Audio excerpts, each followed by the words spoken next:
verset 18. Vous savez, quand on parle de mariage, c'est un grand thème. On peut prêter ça sur un an. Mais il y a touché quelques points. Genèse 2, verset 18, le Seigneur nous dit ceci.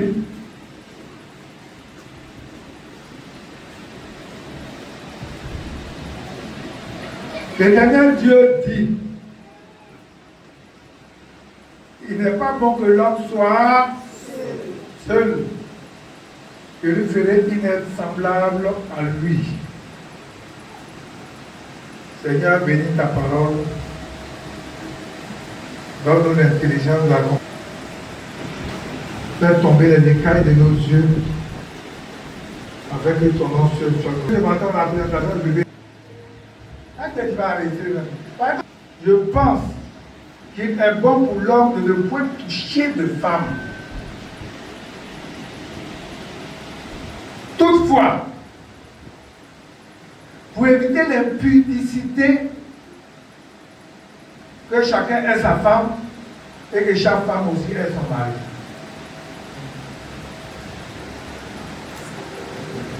Que le mari rende à sa femme ce qu'il lui doit et que la femme agisse de même avec son mari.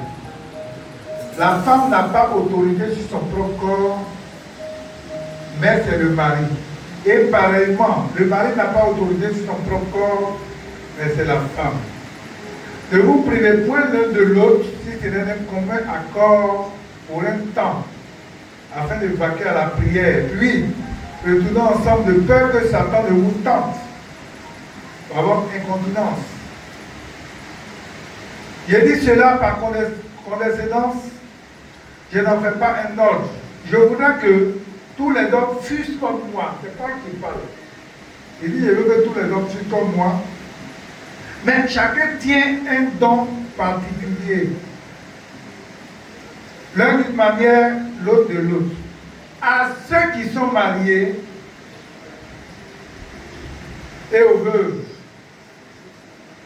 j'ai dit qu'il est bon de rester comme moi. À ceux qui sont mariés, là, on va rester. À ceux qui ne sont pas mariés, Paul. C'est Paul qui parle. Hein. Parce que Paul n'est pas marié. Donc il dit à ceux qui ne sont pas mariés et puis aux femmes qui sont veuves, Paul dit, je veux que vous restiez comme moi. Mais,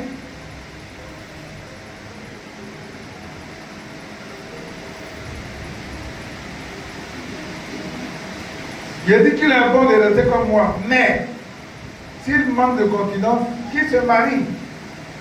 Car il vaut mieux se marier que de brûler. Maintenant, à ceux qui sont mariés, c'est un grand chapitre, hein, pas du mariage. Il dit à ceux qui sont mariés, j'ordonne, non pas moi, ce n'est pas moi, Paul, j'ordonne, mais le Seigneur, que la femme ne se sépare point de son mari, ou bien, si elle est séparée, qu'elle demeure sans se marier, ou qu'elle se réconcilie avec son mari, et que le mari ne répudie point sa femme. On va décortiquer. Il y a beaucoup de choses que Paul dit dedans. Qui a retenu quelque chose dedans? Les gens lui ont envoyé des recommandations, ils lui ont posé des questions sur le mariage et tout ça. Donc c'est la réponse qu'il envoie.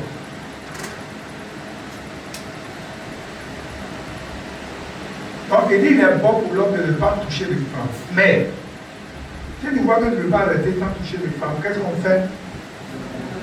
Il dit pour éviter l'impudicité, chacun va faire quoi? Chacun doit avoir sa femme. Et puis chaque femme aussi doit faire quoi? Doit avoir son mari. Pourquoi? Il dit ça évite l'impudicité. L'impudicité c'est quoi? C'est les relations qu'on a en dehors du mariage. C'est les relations impures. Dieu n'est pas d'accord avec ça.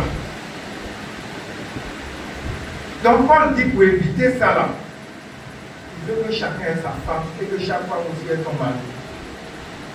Est-ce qu'on me suit? Maintenant, quand ils sont mariés maintenant, là, bon, là, c'est dans le foyer maintenant, il dit chacun doit rendre à l'autre ce qu'il doit et tout ça. Là aussi, c'est le problème dans les foyers. On dit la femme n'a pas autorité sur son corps. Le mari non plus n'a pas autorisé son corps. Quand vous voyez par exemple dans un foyer où il y a des problèmes avec les rapports sexuels, non, la femme ne passe ici et cela, ça crée des problèmes. En fait, c'est même la sorcellerie qui fait ça. C'est l'esprit des autres qui fait ça. La plupart du temps, je vous ai dit que la sorcellerie, c'est pas on est en train de faire des mini-veillères. Tous les vendredis, on a mini. Bon, il dit de vous prévenir de l'autre, si tu viens vous parquer à la prière pour un temps. Voilà. Il dit quoi? Je veux que tous les hommes fassent comme moi, mais il dit quoi? Chacun a un temps particulier. Paul n'est pas marié. Paul, Jérémie, ils ne sont pas mariés. Dieu dit vous là, vous de vous marier, parce qu'ils ne sont pas mariés. Quand vous allez voir avec moi, Paul dit, est-ce que moi je ne suis pas comme les autres? Je peux me marier comme les autres. Il dit non. Il dit à ceux qui sont mariés, je ne donne pas pour amener le Seigneur. Que quoi? Donc il dit à ceux qui ne sont pas mariés, les veuves, et puis ceux qui ne sont pas mariés, Paul dit quoi? Je veux que les gens restent comme moi. Mais comme chacun a un don particulier, celui qui ne veut pas rester comme moi là, il est mieux de se marier que les gens se marient. Mais comment on se marie là? C'est ça que je vais parler de ça maintenant. Pour ceux qui sont mariés maintenant, les conseils que Paul donne. Voilà. Hein? Après vous les rappelez, comme je parle de ça qui est. Donc, je vais voir maintenant comment se marier là. Comment on l'appelle? J'ai dit l'appel. Le choix. Le mariage là. La première condition que je vais donner, regardez 2 Corinthiens. On va lire 2 Corinthiens 6, verset 14.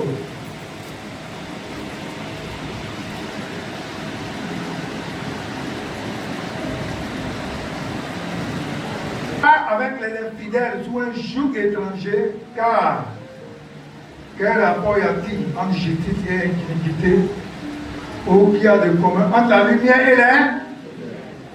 Donc, on a dit le choix. Ça veut dire quoi? C'est toi qui es chrétienne et que tu vas aller faire la réunion pour prendre un pareil. Tu vas aller faire. Mais ce n'est pas biblique. La Bible dit on doit se marier dans la même foi. Si tu es chrétien là, il faut te marier à un chrétien. Pas te marier à un pareil. Il y en a qui vont dire Amen. Amen, mon copain avec les musulmans, vous devez marier. Vous allez vous marier, mais ça va marcher là-bas. Allez de mettre avec le problème. C'est vous-même vous étudiez la Bible. La Bible a dit quoi par rapport à temps? Si le gars il ment, tu vois que ton mari ment trop. Un jour tu dis on va prier, il va faire une exhortation. Et puis tu prends un partage de mensonge. La Bible dit que les menteurs vont pas aller au ciel. Dans l'Apocalypse. Et puis tu prends ta exhortation de Dieu. Tu ne dis pas que tu mens trop, c'est pas que je fais ça. Mais tu fais une exhortation et puis après ça, tu dis on va te dépenser, on va prier. Tu vas voir que le ministère va le travailler. Mais là, vous avez la même foi. Des fois, il y a des gens qui ne cherchent pas au visage. On peut faire une méditation, une prière. Tu vas voir qu'au fur et à mesure, Dieu va travailler, va travailler. Et souvent, on veut faire des choses, on veut régler des choses dans la force. Ce n'est pas la force. C'est quoi quand vous avez la même foi?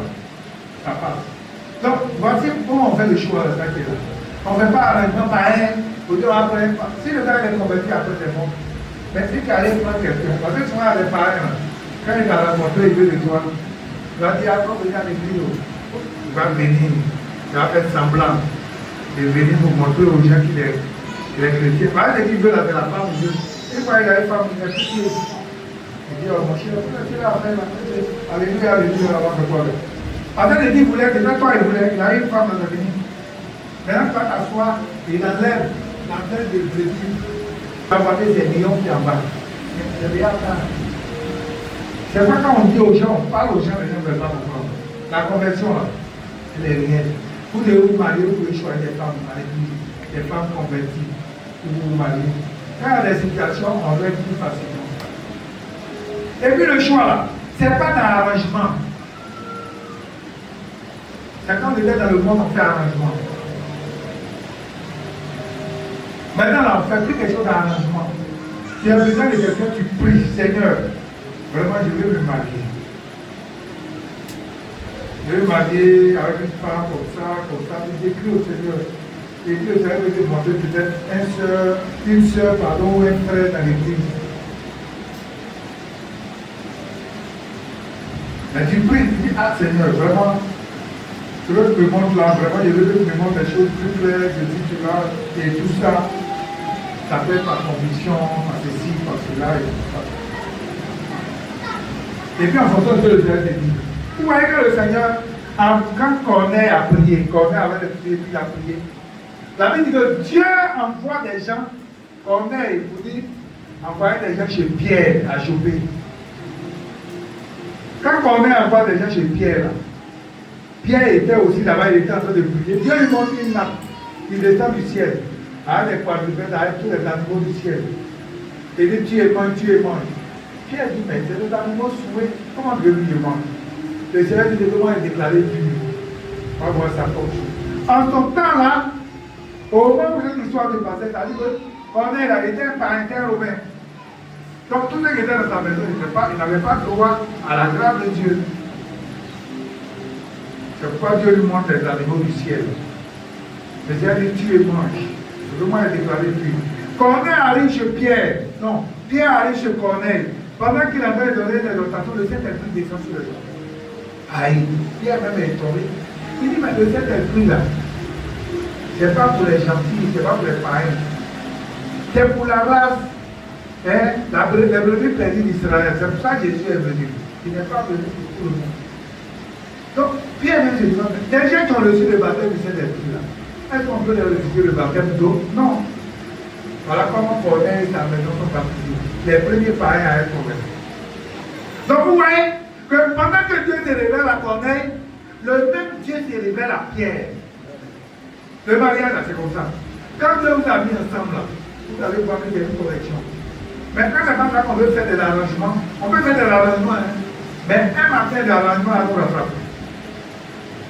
Voilà, parce que quand on va chauffer, on va voir que non, mais c'est là, il ne l'aimait pas, c'est les gens qui l'ont forcé, ou bien lui, la même, il ne l'aimait pas, c'est ici, c'est là, et autres.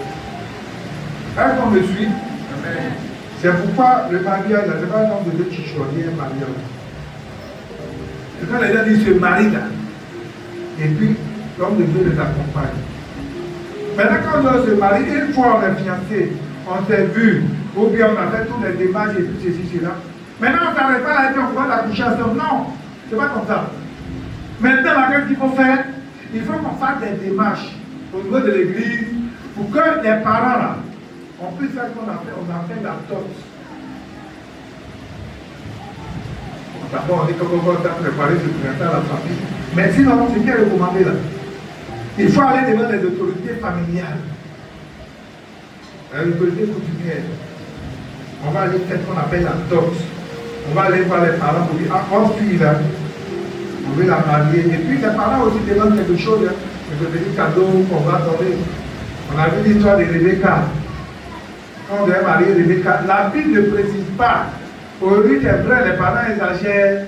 Ils pensent que ces enfants ils vont avoir l'argent. Certains même ces enfants ils vont faire leur ravitaillement pour boire en janvier. Donc, adopte là, ce n'est pas quelque chose qu'on exige. Des montants trop élevés. Alléluia. Maintenant, quand on a fait la démarche auprès des parents, que les parents acceptent la dot, on va pas venir faire encore 10 ans pour attendre.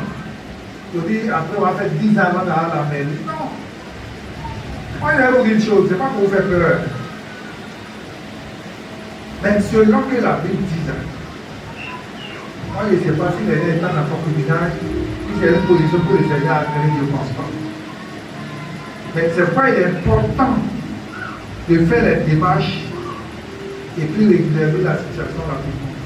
Ça veut dire quoi? Si déjà on allait faire la dot, on a fini la dot, on va à la mairie. Moi, je fais le conseil aux gens maintenant, même les mariages. Les mariages, on peut plus de 10 millions, mais ça ne tient pas. Un mois, 2 mois après, les gens divorcent. Mais avec des mariages, on a fait un mariage 100 000 francs. Quand on a fait des mariages, quand il était à Boisseau, on dépose l'argent, on dit non, les gars, on va l'attirer avec. Maintenant, on a couru 500 000 là.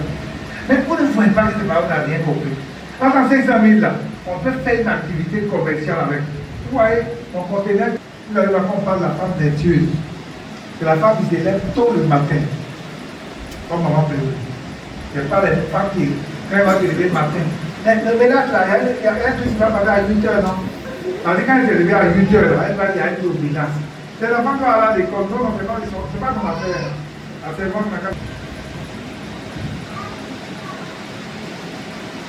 Faut qu'elle est couchée. La servante n'a qu'à s'occuper, laver les enfants pour que les enfants passent à l'école et les coucher. Pourquoi? Parce qu'elle est à Kangaroo, elle est mariée. Vous voyez? Donc la vie des enfants va travailler dans la main de la servante. Moi, je comprends pour les femmes qui travaillent. Elles doivent se lever à nous, travailler tôt, les embouteillages, ça comprend. Mais quand on le fait bien, on doit s'impliquer. Quand on lisait l'histoire de Ruth, là, l'histoire de la femme, le proverbe 31, à partir du verset 10 jusqu'à la fin. On dit qu'elle se lève tôt. Elle fait encore nuit. Elle donne des ordres à sa maison. Elle passe à un champ et la quiert. Elle fait des trucs, elle fabrique des habits, des ceci, là, elle vend. Elle ouvre la porte aux indigents. Elle tend la main aux pauvres, aux malheureux. Elle soutient son mari. La dernière fois, il disait ici, tu vas la payer pendant le mètre est fini. Il va se lever. La fois qui était à l'école, son crayon est perdu. On va payer papa qui est au travail. Crayon 100 francs. Il va se lever. Mais c'est pourquoi la femme, quand on dit aide là, une femme doit faire quelque chose. Une femme là, elle doit faire quelque chose pour aider sa maison. Elle doit faire quelque chose pour soutenir la maison. L'homme seul ne peut pas. C'est pourquoi vous voyez les hommes ne tiennent pas, ils meurent. Parce que quand ils dorment, tu dois tout faire. Quand tu te couches, tu ne peux pas dormir. Il y a tout à faire. Il faut payer maison, il faut payer l'eau, il faut payer courant, il faut payer école. Au milieu du mois, on va te dire que c'est fini. Souvent, on va te dire qu'on rit là, c'est fini. Hein. Et en un fonctionnaire, on vient lui dire le 25 minutes. Une aide qu'elle doit t'aider. C'est un problème. C'est toi qui l'homme qui doit faire tout. C'est le Seigneur qui t'aide. À comprendre ça. Et c'est pas les femmes d'entrepreneuriat. C'est des problèmes comme ça, c'est ça. C'est pas le mariage là, c'est le pas comme ça qu'on se marie. Avant de se marier, on échange. Pourquoi on veut se marier? Quand on reçoit les états, pourquoi on veut se marier? On veut marier pourquoi? Là, je vais me marier parce que comme là, dans l'argent, moi je vais aller manger dormir. Ça c'est avant. Je veux me marier parce que je veux l'aider à partir de sa vie, à l'aider, à entreprendre, je veux le soutenir, je veux qu'on puisse former une famille pour demain, éduquer nos enfants, accompagner nos enfants à réussir. Mais moi, la femme me dit non, demain il a besoin, il va venir bouffer au prison. Quand on va venir faire à côté de lui, il faut qu'on vienne l'aider. Le temps de dormir, là, ça va pas. C'est-à-dire, aujourd'hui, si vous avez compris certaines choses, la situation change. Maintenant que vous n'avez pas compris certaines choses, c'est pourquoi vous êtes doté, moi, vous qui êtes déjà dans les foyers là, reprogrammer l'ordinateur. C'est-à-dire, changer, il faut qu'on reprogramme. Qu'est-ce que je peux faire pour être une aide? Vous savez quoi, qu'ils font la valeur morale, la valeur spirituelle, tout ça peut avoir des trois valeurs. La valeur physique, c'est quoi? C'est ta propriété corporelle, toi-même là. Comment tu dois être en tant que femme? Ta maison doit être propre, toi-même tu dois être propre. On va parler de tout ça. Vous voyez, on dit Rebecca là. C'est le courage qui a fait qu'elle a eu mari. C'est pas sommeil. Si tu laisses sommeil, Rebecca sera encore célibataire. On dit quand le serviteur d'Abraham est venu, il a dit, la femme à qui il avait demandé la poule à griller. La femme. Écoutez, il n'a pas dit, bon, quand la femme paraissait, il va trouver pour envoyer à mon petit là, il va m'aller. Il dit, la femme à qui il avait demandé de me donner moi-même à boire de l'eau, elle va accepter. C'est-à-dire qu'elle n'est pas folie, elle n'est pas mal élevée, elle n'est pas soumise, mais qui va me donner à boire, et puis qui va donner de l'eau à boire à mes chameaux là. Et cette femme, elle prend pour On dit qu'il n'a pas pu préparer quand le cas, elle allait prendre l'eau avec lui donner la vie. Il a commencé à donner ça, elle a commencé à donner au chameau. On dit les chameaux, la reine quoi, Dieu s'en est tout, mais comme elle dit. Donc le gars avec comme les chameaux, elle descend, elle va prendre l'eau, elle vient. Si c'est l'eau fille aujourd'hui, elle peut faire ça. C'est le courage, la valeur morale. Courage. C'est ça que j'avais donné carrément. Et puis à la valeur spirituelle, une femme, tu dois être une femme spirituelle. Ce n'est pas une femme qui est bavarder, raconter sa vie dans le quartier. Tout le monde la connaît comme affairée. On va voir que cette femme-là, c'est une femme vraiment, elle a de la valeur. Quand on la voit, on dit, ah, c'est vraiment chrétienne. C'est une femme réservée. C'est une femme qui a une bonne moralité. Elle a les valeurs spirituelles. Et pas les femmes aussi qui aiment parler, parler. Dans les femmes même qui parlent même dans leur foyer n'est grave. Non. La femme doit être réservée. Chaque réservée. On dit la femme doit convaincre. C'est-à-dire que par son comportement, doit gagner son mari. Alléluia. C'est dans 1 Corinthiens 7. Pour terminer avec verset 10. Il dit à ceux qui sont à moi, mais le Seigneur, que la femme ne se sépare point de son mari. Ça veut dire quoi? C'est ce que le Seigneur dit là. On a vu les étapes jusqu'à ce qu'on se marie. Maintenant, quand on s'est marié là, on va pas venir pour dire non, il a regardé là, il est pauvre, je me marie plus. Non, il a regardé, non, c'est pas bon, je me marie plus. Quand on est marié, si on est marié selon le Seigneur, comme je viens de dire là, la Bible dit que la femme ne se sépare point de son mari. Ou bien, s'il arrivait qu'elle se sépare, il y a des petits problèmes, on dit quoi? Qu'elle demeure sans se marier, ou qu'elle se réconcilie avec son mari, que le mari ne réconcilie point sa femme. Ça veut dire quoi? Dans un foyer, il peut y avoir des problèmes, on peut se séparer. Mais c'est pas parce qu'on s'est séparé qu'on est allé, que la femme va aller prendre un autre mari de toute façon.